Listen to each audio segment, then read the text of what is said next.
مولاي صل وسلم دائما أبدا على حبيبك خير الخلق كلهم مولاي صل وسلم دائما أبدا على Assalamualaikum warahmatullahi wabarakatuh. Bismillahirrahmanirrahim. Wassalatu wassalamun ala asrofil anbiya wal mursalin wa ala alihi washabihi ajmain amma ba'du.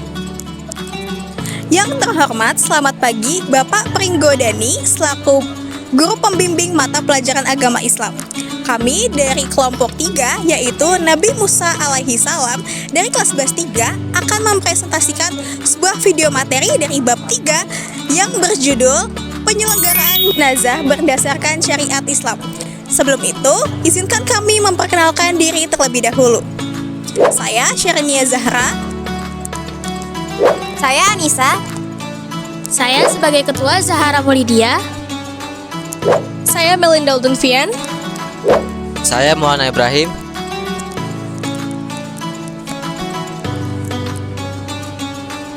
Saya Alvin Zai Meraldi Putra Gunawan. Saya Farira Pirabael. Saya Syafira Zahra. Kami buka presentasi dari kelompok kami dengan mengucap basmalah. Bismillahirrahmanirrahim. Ketentuan pengurusan jenazah berdasarkan syariat Islam. Sebelum masuk ke materi, kami ingin mengucapkan terima kasih kepada guru pembimbing kami, yaitu Bapak Ustadz Haji Pringgodani, Magister Pendidikan Agama Islam, yang telah membimbing kami sehingga kami mampu untuk memaparkan materi pada video kali ini.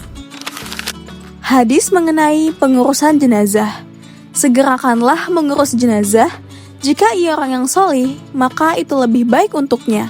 Dan jika ia tidak demikian, maka menyegerakan itu berarti mengurangi keburukan dari pundak kalian.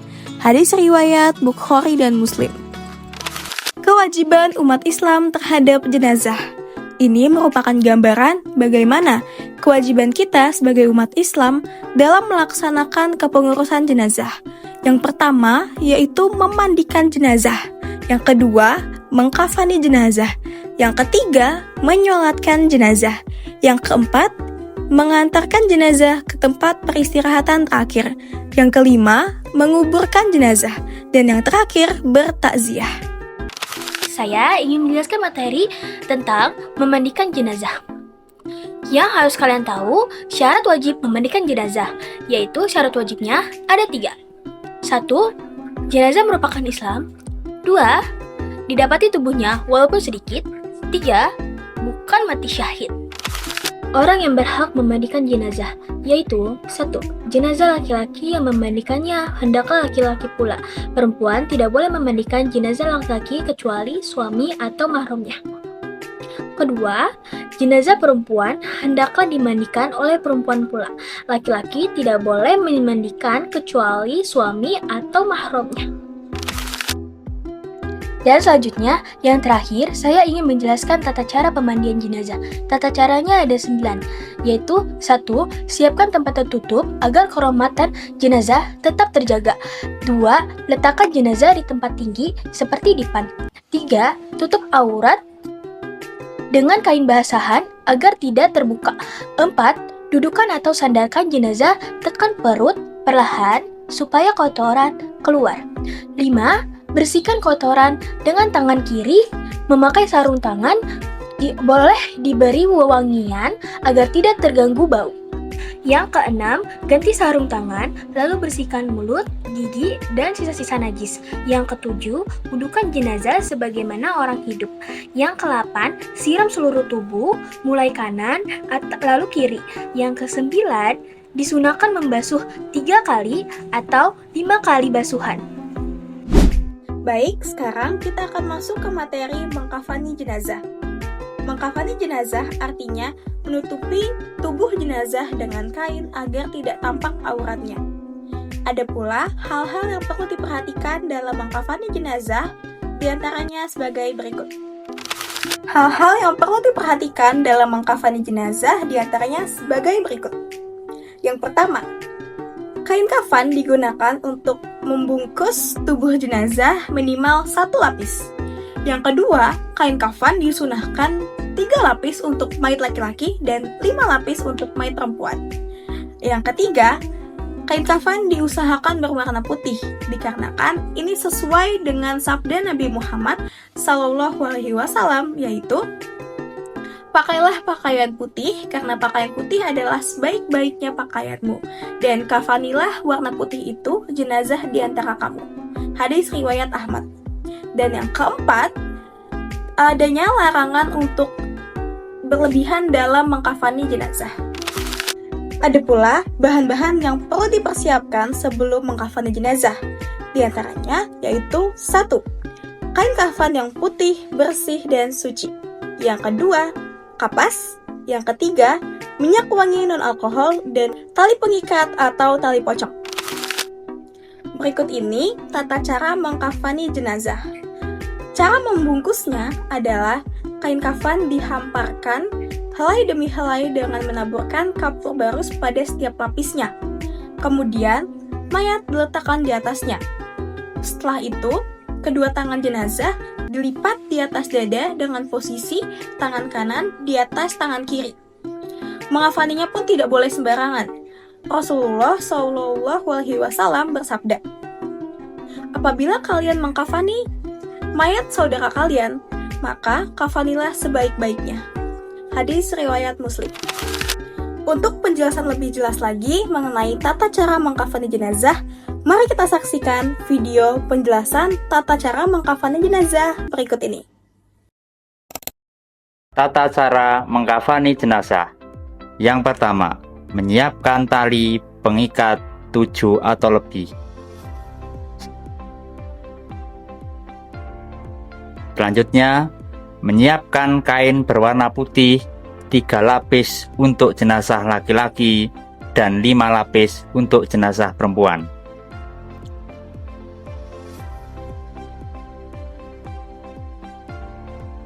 Selanjutnya, menyiapkan kapas dan kapur barus. Selanjutnya, mulai mengkafani jenazah. Selanjutnya, meletakkan jenazah di atas kain kafan. Selanjutnya, melepas kain selubung aurat tetap tertutup. Selanjutnya, lubang tubuh ditutupi dengan kapas. Selanjutnya, kain selapis demi selapis dipakaikan. Kain penutup dilipat dari sisi kanan ke kiri dan sisi kiri dilipat ke kanan.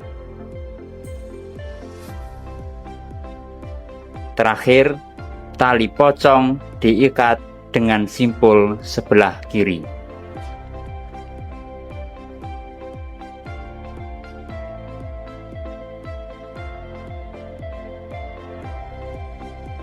Demikian tata cara mengkafani jenazah. Semoga bermanfaat. Wassalamualaikum warahmatullahi wabarakatuh. Selanjutnya, materi menyolatkan jenazah. Pengertian sholat jenazah. Sholat jenazah adalah jenis sholat yang dilakukan untuk jenazah muslim. Setiap muslim yang meninggal, baik laki-laki maupun perempuan, wajib disolati oleh muslim yang masih hidup dengan status hukum fardu kifayah. Hukum sholat jenazah. Hukum sholat jenazah termasuk fardu kifayah. Fardu kifayah adalah kewajiban yang dibebankan kepada seluruh umat muslim, tetapi cukup dilakukan oleh sebagai orang saja. Jika sudah ada yang melaksanakan, kewajiban itu gugur bagi yang lain. Panduan umum. 1. Dapat dilakukan sendiri atau berjamaah. 2. Jenazah yang disolatkan harus beragama Islam. 3. Jenazah yang mati bunuh diri atau memiliki hutang tanpa penanggung tidak disolatkan oleh Rasulullah. 4. Jenazah yang terpotong-potong jika ditemukan bagian dada dan diyakini orang Islam tetap dirawat dan disolatkan. Syarat sholat jenazah. 1. Suci dari hadis besar dan hadis kecil. 2. Suci badan, pakaian, dan tempat. 3. Menutup aurat. 4. Menghadap kiblat. 5. Keadaan jenazah sudah dimandikan dan dikafani. 6. Tak mayat berada di sebelah kiblat orang yang mensolatkan kecuali jika sholat gaib. Rukun sholat jenazah yaitu ada 7. Yang pertama niat, kedua berdiri bagi yang mampu, ketiga takbir 4 kali, keempat membaca Al-Fatihah setelah takbir pertama, kelima membaca sholawat atas Nabi Muhammad SAW setelah takbir kedua, yang keenam membaca doa untuk jenazah setelah takbir ketiga, yang ketujuh yaitu salam. Posisi sholat jenazah: yang pertama, jenazah laki-laki berdiri di bagian kepala jenazah. Yang kedua, jenazah perempuan, imam berdiri di bagian pinggang jenazah. Berikut ini niat sholat jenazah untuk laki-laki. Usolli ala hazal maiti arba'a takbiratin fardo kifayatin ma'muman lillahi ta'ala. Niat sholat untuk jenazah perempuan. Usolli ala hazihil maitati arba'a takbiratin faradal kifayatin ma'muman lillahi ta'ala. Nah, setelah membaca niat, yang dilakukan adalah takbiratul ihram atau takbir yang pertama, yaitu Allahu Akbar. Setelah takbir pertama, dilanjut dengan melafazkan Al-Fatihah dan membaca sholawat, yaitu Allahumma sholli ala Muhammad wa ala ali Muhammad kama sholaita ala Ibrahim wa ala ali Ibrahim wa barik ala Muhammad wa ala ali Muhammad kama barakta ala Ibrahim wa ala ali Ibrahim innaka hamidum majid.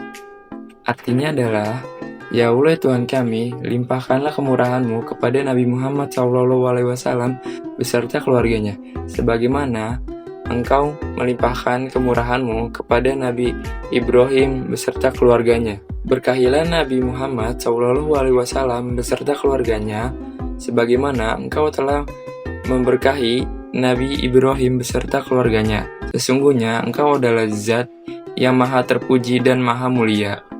Selanjutnya dilanjutkan dengan takbiratul ihram yang kedua, Allahu Akbar. Kemudian membacakan doa untuk jenazah. Doa untuk jenazah laki-laki dan doa untuk jenazah perempuan itu dibedakan. Doa untuk jenazah laki-laki adalah Bismillahirrahmanirrahim. Allahumma ghafir lahu warhamhu wa'afihi wa'fu anhu. Artinya, ya Allah, ampunilah almarhum jenazah laki-laki ini, berilah dia rahmat-Mu, kesejahteraan, dan maafkanlah kesalahannya. Kemudian, doa untuk jenazah perempuan yaitu Bismillahirrahmanirrahim. Allahumma ghafir laha warhamha wa'afiha wa'fu anha. Artinya, ya Allah, ampunilah almarhum jenazah perempuan ini, berilah dia rahmat-Mu, kesejahteraan, dan maafkanlah kesalahannya. Selanjutnya, takbiratul ihram ketiga, Allahu Akbar. Dilanjutkan dengan doa untuk semua muslim, yaitu Bismillahirrahmanirrahim. La tahrimna ajrahu wa la taftina ba'dahu wa qfir lana walahu. Artinya, ya Allah, janganlah sekiranya pahalanya tidak sampai kepada kami, dan janganlah Engkau memberi kami fitnah sepeninggalnya, dan ampunilah kami dan dia. Selanjutnya, takbiratul ihram yang keempat, Allahu Akbar. Kemudian ditutup dengan salam. Assalamualaikum warahmatullahi. Assalamualaikum warahmatullahi. Artinya, keselamatan dan rahmat Allah semoga tetap kepada kamu sekalian. Baik, saya akan melanjutkan dengan materi menguburkan jenazah. Kewajiban terakhir seorang umat muslim dalam memenuhi hak jenazah adalah dengan menguburkannya. Bagaimana sabda Nabi Muhammad SAW, yaitu bersegeralah kamu menyelenggarakan jenazah atau memakamkannya, karena jika ia orang baik, berarti kamu segera mempertemukan ia dengan amal kebaikannya.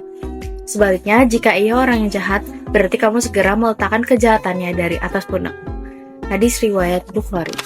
Selanjutnya, ada tata cara menguburkan jenazah. Langkah-langkahnya itu, yang pertama, jenazah diusung ke kuburan dengan cara yang sopan.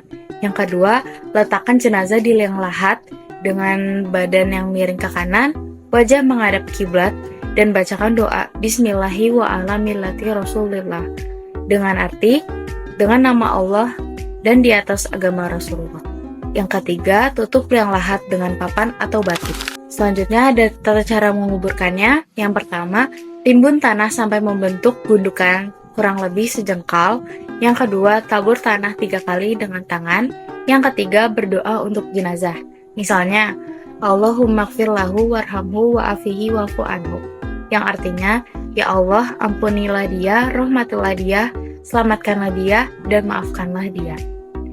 Sekian materi menguburkan dari saya. Selanjutnya, materi takziah yang akan dijelaskan oleh Anissa. Selanjutnya adalah materi tentang taziat atau melayat.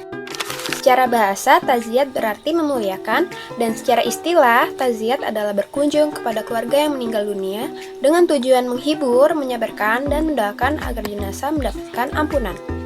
Nabi Muhammad SAW menganjurkan kita untuk melakukan taziat ke rumah orang yang meninggal dunia. Nabi bersabda, barang siapa yang menghadiri taziat hingga disolatkan, maka ia mendapatkan pahala 1 girat. Dan barang siapa yang menghadiri sampai dikubur, maka baginya mendapat pahala 2 girat. Ketika Rasulullah ditanya sahabat, apakah 2 girat itu? Beliau menjawab 2 bukit besar. Hadis riwayat Bukhari Muslim. Selanjutnya yaitu adab saat bertaziah. 1. Hendaknya berpakaian yang rapi dan sopan. 2. Berusaha menghibur keluarga yang terkena musibah. 3.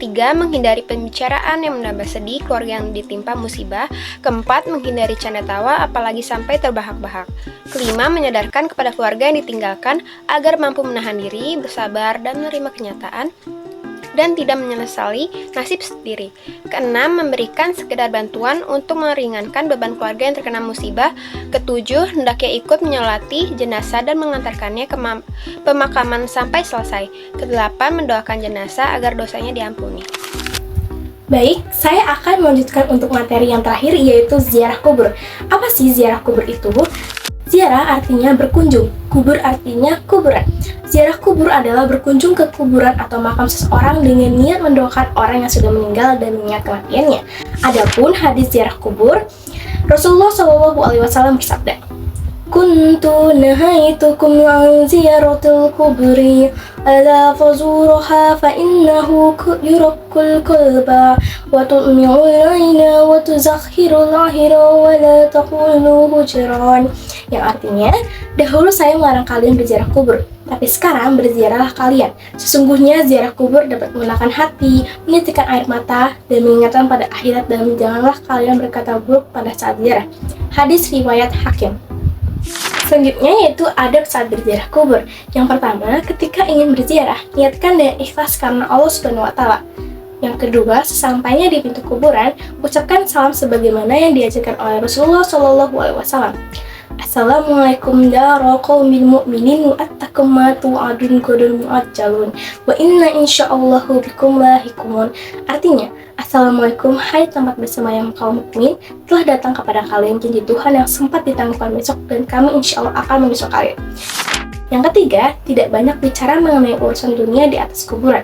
Yang keempat, dilarang berdoa meminta kepada kuburan. Kenapa? Dalam Islam, doa hanya boleh dipanjatkan kepada Allah Subhanahu wa Ta'ala, bukan kepada orang yang sudah meninggal. Meminta langsung kepada kuburan termasuk syirik. Kita boleh berdoa untuk si mayit agar diampuni dosanya, tetapi tidak boleh meminta sesuatu darinya.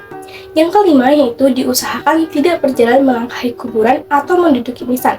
Yang keenam atau terakhir, berdoa untuk ampunan dan kesejahteraan si mayat atau ahli kubur di alam barzakh dan akhirat kelak. Itulah materi ziarah kubur yang dapat saya sampaikan. Baik, sampailah di penghujung materi. Inilah hikmah melaksanakan pengurusan jenazah. Yang pertama yaitu menghormati martabat manusia. Dengan memandikan, mengkafani, menyolatkan, hingga menguburkan jenazah, umat Islam menunjukkan penghormatan terakhir kepada sesama muslim sebagai bentuk penghargaan atas kehidupannya di dunia. Yang kedua yaitu menguatkan iman dan ketakwaan. Proses mengurus jenazah mengingatkan kita akan kepastian kematian. Hal ini menumbuhkan kesadaran bahwa hidup di dunia hanya sementara dan kita harus memperbanyak amal sebagai bekal di akhirat. Lalu yang ketiga, menumbuhkan rasa kebersamaan. Karena hukumnya fardu kifayah, pengurusan jenazah menumbuhkan kepedulian sosial, saling menolong, serta mempererat ukhuwah antar umat muslim. Yang keempat, menjalankan sunnah Rasulullah Shallallahu Alaihi Wasallam. Kepengurusan jenazah sesuai syariat adalah wujud ketaatan terhadap ajaran Nabi Muhammad Shallallahu Alaihi Wasallam yang telah mencontohkan tata cara terbaik dalam memperlakukan orang yang wafat. Dan yang kelima, menenangkan keluarga yang ditinggalkan.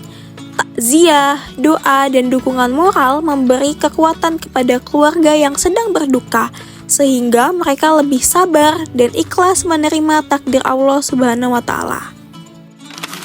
Baik, sebelum video pembelajaran ini kami akhiri, berikut merupakan kesimpulan yang dapat kami tarik dari materi kepengurusan jenazah. Kematian adalah kepastian, dan kepengurusan jenazah menjadi cara Islam mengajarkan kita menghormati yang wafat sekaligus mengingatkan yang hidup. Dengan melaksanakan tuntutan syariat ini, kita tidak hanya mengantarkan saudara kita menuju peristirahatan terakhir, tetapi juga menyiapkan hati kita sendiri untuk suatu hari diperlakukan dengan cara yang sama. Semoga Allah menjadikan kita hamba yang ikhlas, saling peduli, dan selalu siap menyongsong perjumpaan dengannya. Tak terasa, kita sudah sampai di penghujung pembelajaran. Mari kita tutup pembelajaran ini dengan kata-kata mulia, yaitu khairun nasi anfa'uhum linnas. Artinya, sebaik-baiknya manusia adalah yang paling bermanfaat bagi manusia lainnya. Alhamdulillahirrabbilalamin, selesai sudah materi presentasi dari kelompok 3. Terima kasih kepada Pak Dani dan teman-teman sekalian yang sudah menyaksikan. Mohon maaf bila masih ada kekurangan dan salah kata. Kami akhiri. Wassalamualaikum warahmatullahi wabarakatuh.